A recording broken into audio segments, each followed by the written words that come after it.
good evening, Connect students, middle school students, family, friends. Wednesday night is going to be a little different. For one, I'm freshly back. I know we haven't had Wednesdays the last two.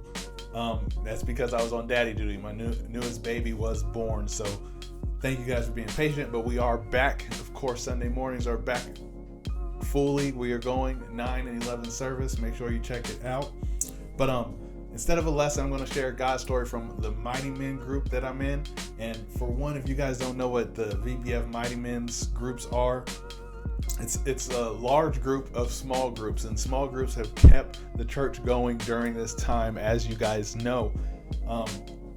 If you know dad, uncle, cousin, brother, someone who needs to be involved in a men's group, tell them about Mighty Men, and it's a life-changing one. It's a weekly Bible study with a group of men, 10 or less.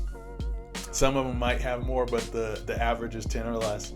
And just do life together, share stories, read the word, and then do an outreach once a month is the game plan. So, or a fun event, but it's been mainly outreach because we're so limited during COVID, right? So you can always serve the Lord though. And we decided this month to just try to go out and pay for someone's gas, like fill up their tank. When they pull up to the gas tank, we wanted to step in and go, hey, just because God is good, we want to fill up your gas tank. Pretty fun idea. Real simple to do. You just gotta get with a few people, collect a few bucks to fill people's tanks up. The average ended up being $30 to $50 to fill up someone's tank. Luckily, we didn't get a big gas guzzler to roll up. There was like 100 to fill, but yeah, it's a simple idea, but that's not it. There's a cool God story in it. While we were there, God spoke so much to all of us. For one, it's funny the rejection, how people instantly assume that you're trying to take from them, that you're trying to get something, that you want something. Us as humans instantly put our guard up and think, oh, if someone's talking to me, they want something. And I think it holds true with Christ. Christ wants to freely give salvation if we freely give up our lives, right? And we so quick to put our guard up. We're so quick to put our guard up and go, no, what do you want out of this? What does God get out of this, right? And that's what we experienced out there. The people, that one lady didn't even let us finish talking. She wanted to end the conversation before we could ask her for money, and we weren't. We were just trying to bless.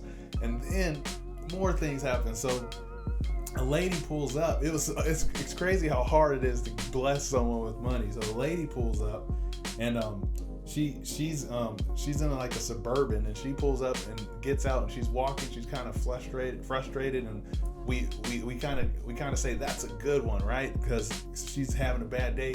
We tell her that she's going to get some gas. It's going to work out perfect. So we're walking up, and she notices that she parked on the wrong side, which anyone that drives knows you've done this before. You park on the wrong side, and the pump's on one side, the tank's over here. So she did that, but she's so frustrated, she gets up, gets in her car, and leaves before we can even get there.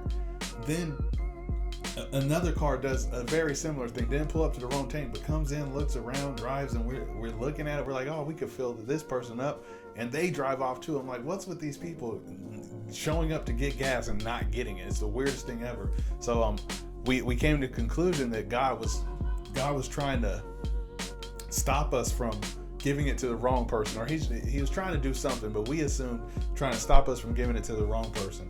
So another cool part of this is the owner of the Fast Trip walks up, and what happens? He thinks we're out there soliciting. He sees 5 guys walking up to cars. He's thinking we're asking to wash windows or something like that, right? Natural thought.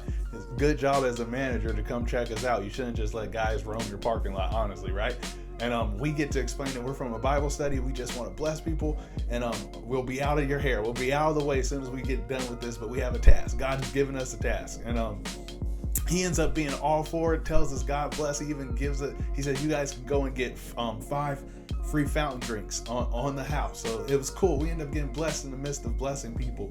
Then we end up having this guy Diego there who's able to speak Spanish, and the one of the guys who receives the gas, he was a Spanish speaking man, and he ends up being able to be a translator for us, for one of our guys, Dolphy, who's ministering to him. He was putting his last $10 in the tank, and we were able to fill his tank up, and he had balloons in the back of his car. he broke down crying because he was on the way to go visit his mom who has dialysis, and it was just cool to see. You just know a random man does not break down crying amongst other men. That's the movement of God. But that's not the God story from this. It's the way God works to do all these things to teach us and show us that we are supposed to be vessels for him. We're supposed to constantly go out with a purpose of being used by God, not getting our stuff done for the day, but how can God use me for the day? So we get done, we help a few people, we're wrapping it up, we're like, okay, we feel good, we feel like it's done, we're driving away, and we're done, we're going to meet back at the church now, right? And as we're driving, Dolphy, one of our junior high leaders, he points to a car that's breaking down, and he says, I think they're running out of gas. And I'm like, there is no way that this person's running out of gas right now. And so we try to pull over to get them, and they're pushing the car into the gas pump. So I switch lanes, and the car behind us is our other guys from Mighty Men. They already know what we're doing. They spotted them too, so they're getting over too, but they're already getting to the pump. So Dolphy gets out of our car, runs over to try to catch them before they go and put gas in their tank because he wanted to bless them. So he gets there, he talks to him. This guy was putting his last $10 in the tank. But the cool part about this, and what sums up the whole story, is God did all these things. He had us run into the manager. He had us run into, had us look at people, and they just drive off to time it perfectly. Because when we find this guy, it's a huge God story for him, because he was at a hotel the night before. He found $1,000, and this guy was clearly in need. He only had $10. Found $1,000, saw the lady walking back frantically looking for an envelope. You know the look when someone's lost money. It's a very intense look. He saw her looking and decides to give the $1,000 back. And I think that's a huge thing for that guy. That's amazing that he did that he had that moral standard. He said, I couldn't keep that weight. I couldn't have the weight on me of keeping that lady's money, knowing that it was hers.